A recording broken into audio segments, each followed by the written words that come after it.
Good morning. It's Mark Lanier with your final video thought for the day this week. God willing, we'll start again next week.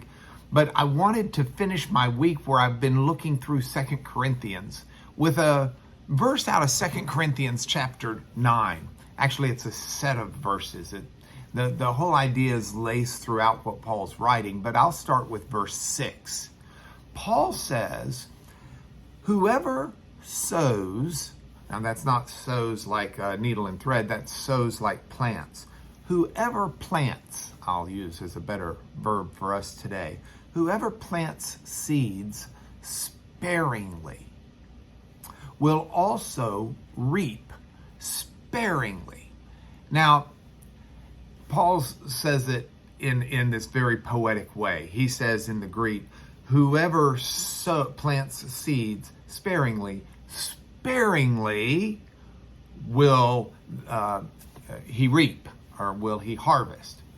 The word sparingly, very rare word, even in Old Greek, but it's certainly rare. This is the only usage in the New Testament.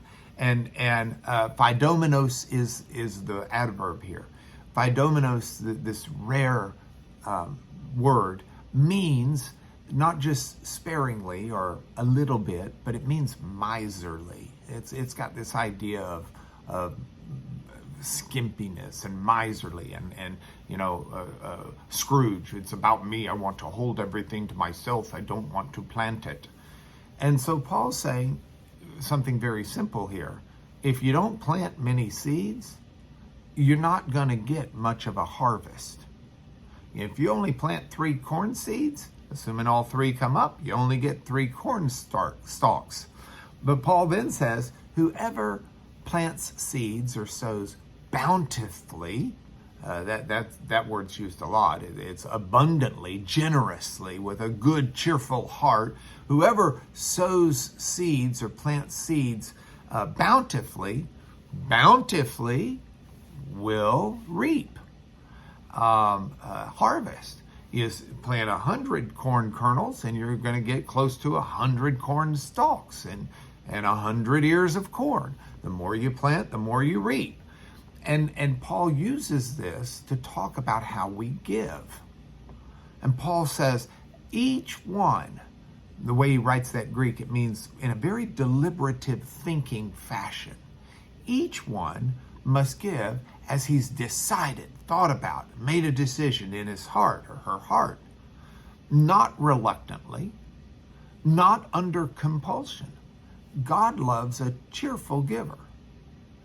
This whole concept of giving being equated to planting seeds is something that's done for a bountiful harvest. And so he says, God is able to make all grace abound to you so that you've got all sufficiency. And this is a huge thing. God will make all grace, charis here is another word for gift. So if you give freely, God's able to make all kinds of gifts, even beyond graceful gifts, maybe a nice way to say it. God's able to make all grace, all gifts abound to you. See, this is God at work in a principle.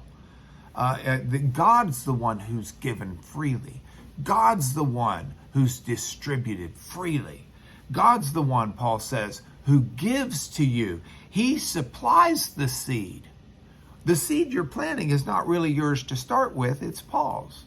So where does this hit me today? Well, I mean, obviously, we need to be generous with our money. We need to be generous with many other things too. Think about being generous with your time today. Think about giving your time freely, planting the seeds of your time. Think about giving your energy freely. Think about giving your affection freely, within bounds there. Think about giving your service freely. There are so many things even beyond money that we have to give. And as we cultivate giving, we sow giving, we will reap also bountifully. Paul McCartney had the old Beatles song, and in the end, the love you make is equal to the love you take, or the love you take is equal to the love you make. It's the same concept. You sow generously, you reap generously in all areas of your life. So I'm going to take that into my weekend. I hope you take that into your weekend, and I'll see you next week with more video thoughts for the day.